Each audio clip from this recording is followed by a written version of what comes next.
नमस्कार, स्वागत है आप सभी का हमारे चैनल सुविध्या में। आज की क्लास में हम बात करेंगे 1857 की क्रांति की। 1857 की क्रांति का राजस्थान पे क्या इफेक्ट पड़ा और किस प्रकार से यहाँ हुई, उसकी चर्चा हम मेनली करेंगे। तो देखिए, मुख्य कारण अगर हम देखें तो लगभग 1800 के समय उत्तर भारत पे पिंडारियों और दक्षिणी भारत में मराठाओं के आक्रमण के कारण मुगल बहुत असंतुष्ट थे और लूटपाट से बचने के लिए मुगलों ने अंग्रेजों के साथ संधियां की कुछ। तो सबसे पहली जो संधि मानी जाती है वो है 1803 की सहायक संधि। और उसके बाद एक करी है 1800, जब ये असफल हो गई तो 1817-18 में आश्रित प्रार्थक्य की संधि हुई है। तो 1803 की जो संधि हुई थी अंग्रेजों के साथ मुगलों की, उसे क्या नाम दिया गया? सहायक संधि। ये जो सिद्धांत थे संधि वाला, ये कौन लाए थे? इसके जनक हैं लॉर्ड वेलेजली। जबकि संधि करने वाले व्यक्ति कौन है, अधिकारी कौन है? वो थे मैटकॉप। तो ये सहायक संधि के जनक कौन है? वेलेजली। और अधिकारी जिसने की ये सहायक संधि की वो है मैटकॉप। 1803 की सहायक संधि, वेलेजली जनक थे। राजपूताना राजाओं के साथ संधि किसने की? मैटकॉप ने की। सबसे पहले जो ये संधि है वो भरतपुर के शासक रणजीत सिंह ने की थी। ध्यान रखें कि सबसे पहले ये जो संधि है वो करने वाले व्यक्ति भरतपुर के थे, लेकिन बाद में उल्लंघन करने वाले भी भरतपुर के शासक ही होंगे। तो 29 सितंबर 1803 को सबसे पहले भरतपुर के शासक रणजीत सिंह ने अंग्रेजों के साथ सहायक संधि की। सारे राजाओं के द्वारा, राजपूताना के जितने भी राजा थे उन सभी के साथ ये सहायक संधि नहीं हो पाई और इसी वजह से ये जो 1803 की सहायक संधि थी वो असफल रही। उसके बाद दूसरी संधि हुई है 1817-18 में आश्रित पार्थक्य की संधि, लॉर्ड हेस्टिंग्स के समय। और इसकी जो अंतिम संधि हुई थी वो 1823 में हुई थी, सिरोही ने की थी। अब जो 1817-18 की आश्रित प्रार्थक की संधि है, जनक हमने पढ़ा लॉर्ड हेस्टिंग्स है। मराठा आक्रांताओं से बचने के लिए ये संधि की गई थी। पहली संधि 1817 में ही करौली रियासत के हरबख्शपाल सिंह के द्वारा की गई। अगर देखें सबसे व्यापक और विस्तारित संधि थी तो कोटा रियासत के द्वारा 1817 में हुई। और अंतिम संधि जो है वो 1823 में, हमने अभी पढ़ा अंतिम संधि कब हुई? 1823 में शिव सिंह सिरोही के द्वारा हुई, सिरोही में हुई है। ठीक है, तो ये हमने दो सहायक संधियाँ पढ़ ली। अब ठीक है, संधियाँ हुई, लेकिन फिर 1857 की क्रांति के मुख्य कारण क्या थे? तो एक तो राज्यों के आंतरिक मामलों में ईस्ट इंडिया कंपनी जो थी वो अपना हस्तक्षेप करने लगी थी। कुछ धार्मिक और आर्थिक शोषण हो रहा था। सामंतों के अधिकारों पर कुठाराघात, अफीम की खेती पर नियंत्रण, कंपनी अधिकारियों की नियुक्ति और गोद निषेध नीति जो डलहौजी लाए थे, ये सारे मुख्य कारण थे 1857 की क्रांति के होने के। चलिए अब हम आगे बात करते हैं कि राजपूताना में, यानी उस समय देखिए राजस्थान नाम नहीं दिया गया था, तो राजस्थान के क्षेत्रों को राजपूता नाम से जाना जाता था। तो राजपूताना में सर्वप्रथम संधियों का उल्लंघन करने वाले शासक थे जोधपुर के मान सिंह और भरतपुर के रंजीत सिंह। अब इन्होंने क्या किया था? रूस की मदद की थी। और अब ये जो मदद की है तो ये बात अंग्रेजों को पता चली और अंग्रेजों ने क्या किया कि जोधपुर के जो राजा मान सिंह थे उन पर नज़र रखने शुरू करी। और नज़र रखने के लिए उन्होंने क्या किया? अंग्रेजों ने एक जोधपुर रीजियन बनाया जो कि मान सिंह पर नज़र रखता था।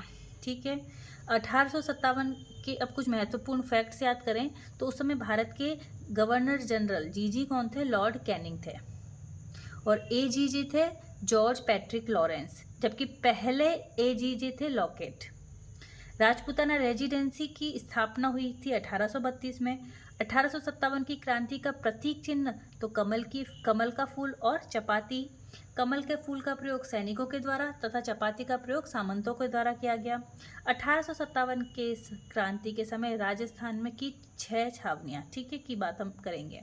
अभी 6 छावनियाँ कौन कौन सी हैं इसको आप याद करें, ABCDNN, ABCDNN से याद कर सकते हैं। एरिनपुरा, पाली जो कि जिसमें Jodhpur region, Beawar Mer region, Kherwara Bhil region, D से देवली टोंक की, और नसीराबाद और नीमच। अब नीमच MP में है। उस समय नीमच वाला क्षेत्र भारत के राजस्थान के क्षेत्र में आता था, इसके कारण यहाँ पे हमने लिखा है। तो नसीराबाद में सबसे पहला विद्रोह हुआ था।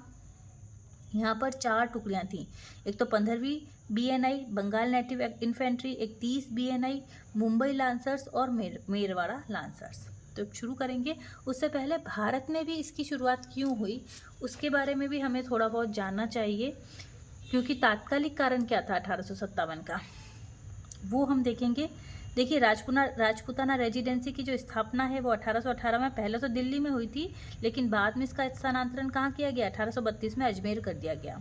और 1845 में, क्योंकि गर्मियों में अजमेर बहुत ज़्यादा गर्म हो जाता था, तो माउंट आबू जो थी वो सबसे ठंडी जगह थी, तो अस्थायी मुख्यालय मई और जून के लिए 1845 में क्या कर लिया गया, माउंट आबू कर दिया गया। और प्रथम जो रेजिडेंट ऑफ राजपूताना थे वो कौन थे, डेविड ऑक्टरलोनी। चलिए, अब क्रांति का तात्कालिक कारण क्या था कि पहले जो कारतूस यूज़ किया जाता था वो था ब्राउन बेस कारतूस, लेकिन उसके स्थान पर एनीफील्ड कारतूस का प्रयोग होने लगा, जिसमें एक आ गया कि गाय और सुअर की चर्बी है। ओके, तो ये पहला मुख्य तात्कालिक कारण था 1857 की क्रांति का। अब क्या हुआ कि कलकत्ता में एक छावनी थी, बैरकपुर छावनी, उसकी 34वीं रेजिमेंट के एक ब्राह्मण सैनिक थे मंगल पांडे, और मंगल पांडे ने ये जो एनीफील्ड कारतूस था उसका प्रयोग करने से मना कर दिया। जब बहुत ज़्यादा उन पर दबाव पड़ा कि नहीं आपको इसका प्रयोग करना पड़ेगा, तो उन्होंने 2 अंग्रेज अधिकारियों की हत्या कर दी, ह्यूसन और बोग की हत्या कर दी 29 मार्च 1857 को। जब उन्होंने हत्या कर दी तो 8 अप्रैल को ही, है ना, कुछ ही दिनों में 10 दिन के अंदर ही उनको फांसी की सज़ा दे दी, मंगल पांडे को फांसी हो गई। अब ये खबर जो थी ये तात्कालिक कारण है 1857 की क्रांति का। अब 1857 की क्रांति जब इसकी जो सूचना है वो सबसे पहले मेरठ की जो छावनी है उसमें 10 मई को पता चला। ठीक है, तो 10 मई में कहाँ हुई है, मेरठ छावनी में क्रांति जो है वो शुरू हुई। कारण था मंगल पांडे को फांसी के कारण। जब ये खबर मेरठ पहुंची तो यहाँ की छावनी के सैनिक दिल्ली गए। 31 मई 1857 तक सब दिल्ली पहुंचते हैं।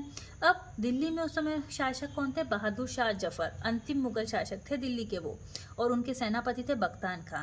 तो अंग्रेजों को जब ये बात पता चली कि मेरठ की छावनी से जो लोग हैं वो कहाँ आ रहे हैं, दिल्ली में क्रांति के लिए आ रहे हैं, तो उन्होंने बहादुर शाह जफर को रंगून भेज दिया, वहाँ पर कैद कर लिया। तब 1857 की क्रांति को संभालने का जो मोर्चा है वो किसने लिया, बख्तान खां के नेतृत्व में फिर 1857 की क्रांति हुई थी।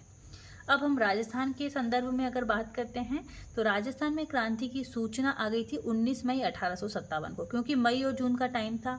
मई और जून में जो मेन जो मुख्यालय था वो माउंट आबू था, अस्थायी मुख्यालय। तो माउंट आबू में 19 मई 1857 को सूचना आ गई थी, लेकिन राजस्थान में क्रांति की शुरुआत कब हुई है, 28 मई 1857 को नसीराबाद छावनी में हुई है।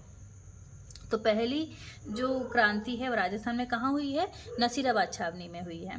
उस समय अजमेर की सुरक्षा हमने अभी पढ़ा था कि 15 BNI बंगाल नेटिव इन्फेंट्री के अंदर थी, जिसमें सभी सैनिक भारतीय थे। तो उस समय के जो AGG थे जॉर्ज पैट्रिक लॉरेंस, उनको ये लगा कि हो सकता है कि ये सभी भारतीय हैं और ये विद्रोह कर सकते हैं, तो उन्होंने ये जो 15 BNI थी इसको तो भेज दिया नसीराबाद, और ब्यावर की मेर और कोटा की डीसा की टुकड़ी को बुला लिया अजमेर। ठीक है, अब 15 BNI में एक सैनिक थे बख्तावर सिंह को उसने कर्नल न्यूबरी से अजमेर से हटाने का कारण पूछा।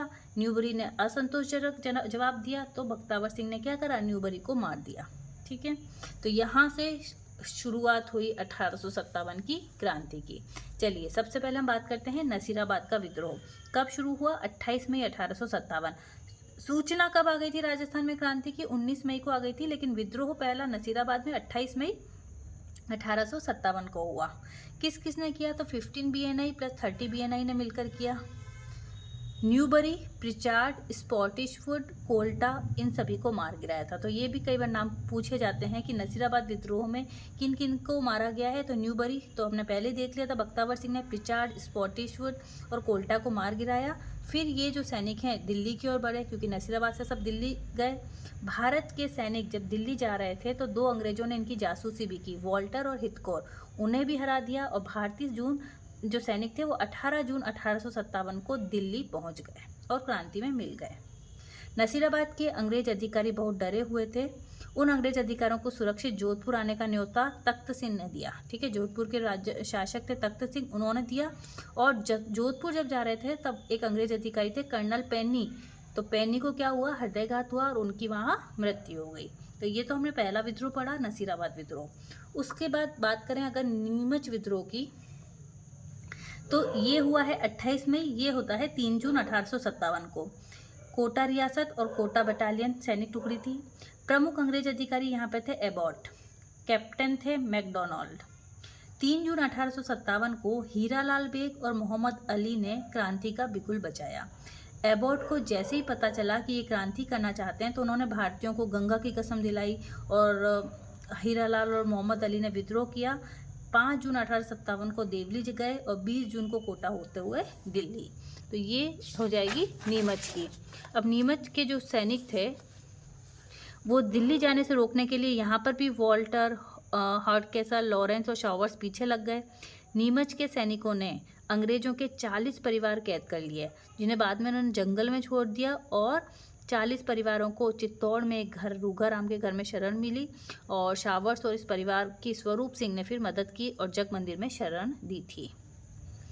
ठीक है, उसके बाद हम तीसरी मेन बात करते हैं एरिनपुरा छावनी। एरिनपुरा छावनी में जोधपुर लीजियन। अब यहाँ पर क्या हुआ था कि कुछ जो सैनिक थे, कुल यहाँ पर 2000 सैनिक थे, जिसमें से 600 घुड़सवार थे और 1400 पैदल थे। अब कुछ जो सैनिक थे उस समय 70-80 सैनिक वो माउंट आबू गए हुए थे। माउंट आबू गए हुए थे और वहाँ पे वो क्यों गए थे? जगत सिंह के विद्रोह को दबाने के लिए। 21 अगस्त 1857 में क्रांति की शुरुआत हुई अलेक्जेंडर के विरोध में और 23 अगस्त 1857 को एरिनपुरा छावनी में क्रांति हो गई। तो हमने क्या क्या पढ़ा कि 3 तारीख को तो कहाँ हुई है? 3 जून को नीमच में हुई है और 28 मई को नसीराबाद में हुई है और एरिनपुरा में कब हुई है? 23 अगस्त 1857 में। यहाँ पे मुख्य व्यक्ति हैं मोती खां और शीतल प्रसाद। शिवनाथ सिंह जोधपुर के थे, जिन्होंने चलो दिल्ली मारो फिरंगी का नारा दिया और नारा लगाते हुए ये दिल्ली की ओर बढ़े। दिल्ली जाते समय नारनौल हरियाणा में अंग्रेजों से हार गए और पुनः जोधपुर लौटते समय वहाँ के जो राजा थे, ठाकुर थे, आउवा के ठाकुर कुशाल सिंह, इनकी शरण में ही आ गए। सैनिकों ने समर्पण चाहा और शांति प्रस्ताव में मैकमोहन को भेजा। अब्बास अली शांति प्रस्ताव हेतु मैकमोहन के पास भी गए। मैकमोहन ने शांति प्रस्ताव और समर्पण की बात लॉर्ड कैनिंग को बताई, जो कि उस समय के गवर्नर जनरल थे, लेकिन समर्पण के लिए कैनिंग ने मना कर दिया और कुशाल सिंह बिथोड़ा में नेतृत्व प्रदान करते हैं। तो यहाँ पर आप ध्यान रखें कि 2 युद्ध हुए हैं, एक तो बिथोड़ा का युद्ध हुआ है, एक चेलावास का युद्ध हुआ है। तो 7 सितंबर 1857 को जोधपुर की सेना ने क्रांतिकारियों का घेराव किया। बिथोड़ा का युद्ध किस किस के बीच में हुआ है? देखिए, आउवा के ठाकुर कुशाल सिंह के बीच में और जोधपुर के शासक तख्त सिंह और 3 प्रमुख सेनापति थी, ओनार सिंह पवार जो कि मारे गए थे, राजमल लोढ़ा और हितकोर। बिथोड़ा के युद्ध के बाद क्रांति को दबाने के लिए पैट्रिक लॉरेंस और मैकमोहन संयुक्त सेना लेकर पहुंचे थे। तो ये वाले युद्ध में तो कुशाल सिंह जो थे वो विजयी रहे। फिर हुआ चेलावास का युद्ध। चेलावास के युद्ध को काले गोरे का युद्ध भी कहा जाता है। देखिए, ये 8 सितंबर को हुआ और ये 18 सितंबर को हुआ, 10 दिन का गैप रहा। ये किस किस के बीच में हुआ? कुशाल सिंह और अंग्रेजों के बीच में हुआ। इसमें मैकमोहन को मार दिया गया और लॉरेंस भी साथ में थे। मैकमोहन को मार के आउवा के किले पर लटकाया गया। चेलावास विजय पर विजय स्तंभ भी बनवाया है इन्होंने। अब लॉर्ड कैनिंग स्ट्रिक्ट हो गया और लॉरेंस ने संयुक्त सेना बुलाई और संयुक्त सेना जो थी किस किस की? पालनपुर और नसीराबाद की, जिसके सेनापति कौन थे? होम्स। कब? 20 जनवरी 1858 को। उस समय कुशाल सिंह भाग गए और कुशाल सिंह ने अपना नेतृत्व अपने भाई पृथ्वी सिंह को दे दिया, कोठारिया चले गए। बाद में उन्होंने 1807 में आत्मसमर्पण कर लिया। उनकी जांच के लिए मेजर टेलर आयोग भी बैठा और कुशाल सिंह को बरी कर दिया गया। तो ये कुछ महत्वपूर्ण बातें हैं कि बिथोड़ा का युद्ध और चेलावास का युद्ध के बारे में। तो ये हो गया एरिनपुरा छावनी की बात। अब हम बात करें अगर कोटा, तो कोटा में जन विद्रोह हुआ था। कोटा में 15 अक्टूबर 1857 में हुआ है। वहाँ पे कोटा के शासक थे राम सिंह द्वितीय और वहाँ के पॉलिटिकल एजेंट थे मेजर बर्टन। मेजर बर्टन जो थे पहले नीमच गए थे, जब वो वापस कोटा आए तो इन सब की कहते हैं ना सभा बैठक बैठी हुई थी, जिसमें मेजर बर्टन थे, उनके पुत्र फ्रैंक और आर्थर थे, कुछ निजी चिकित्सक थे, सैंडलर और कॉटेज।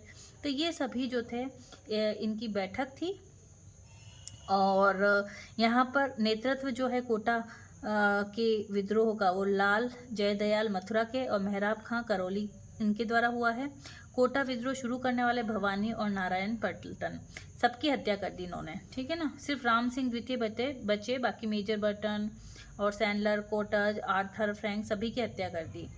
अब राम सिंह द्वितीय को नज़रबंद कर लिया और कोटा पर क्रांतिकारियों का दबदबा हो गया। अब इन जो क्रांतिकारी थे इन्होंने कोटा में 5 माह तक विद्रोहियों के नियंत्रण में रहा। पैट्रिक लॉरेंस ने अपने सेनापति रॉबर्टसन को भेजा।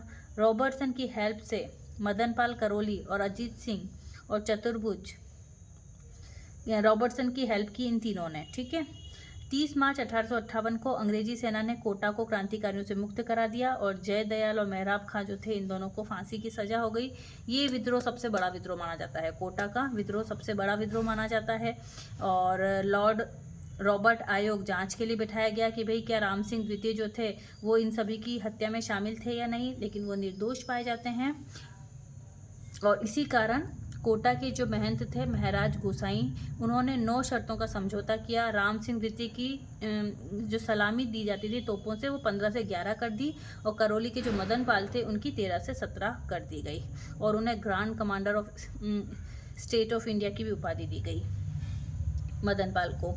और कोटा के जो ये थे राम सिंह द्वितीय, इनकी सलामी जो थी तोपों की वो कम कर दी गई। ये हो गया चौथा। फिर अगर हम बात करें भरतपुर का जन विद्रोह, भरतपुर का जन विद्रोह वैसे पहला जन विद्रोह है और राजस्थान का दूसरा विद्रोह है। क्यों? क्योंकि ये 31 मई को हो गया था। 3 जून को हमने पढ़ा था नीमच का, वो तीसरा हो जाएगा। 31 मई को, 28 मई को वहाँ हुआ है नसीराबाद में और 31 मई को यहाँ हो गया। यहाँ के जो शासक थे वो जसवंत सिंह थे। अल्पायु होने के कारण मॉरिसन पॉलिटिकल एजेंट के अंडर में आता था और यहाँ पर मेव और गुर्जर ने विद्रोह किया। मॉरिसन जो था वो आगरा भाग गया। धौलपुर का जन विद्रोह अक्टूबर 1857 से दिसंबर 1857। शासक थे भगवंत सिंह। विद्रोह की शुरुआत देवा गुर्जर ने 3000 क्रांतिकारियों के साथ ग्वालियर और इंदौर के रामचंद्र व हीरालाल तथा इसको दबाने के लिए पटियाला सैनिक आए और ये एकमात्र विद्रोह था जिसमें विद्रोही और सेना दोनों बाहर से थी। ये हो जाएगा धौलपुर का विद्रोह। अब यहाँ पर कुछ महत्वपूर्ण बातें आपको याद रखनी है, जैसे कि कुछ कथन। वीडी सावरकर ने कहा है कि 1857 की क्रांति प्रथम स्वतंत्रता का क्रांति थी। नेहरू जी ने कहा है स्वतंत्रता प्राप्ति के लिए भारतीयों द्वारा किया गया प्रथम प्रयास था। अशोक मेहंत और बेंजामिन ने कहा ये राष्ट्रीय आंदोलन था। रीज ने कहा ईसाइयों के विरुद्ध धर्म युद्ध था। आउट्रम ने कहा है हिंदू मुस्लिम विद्रोह।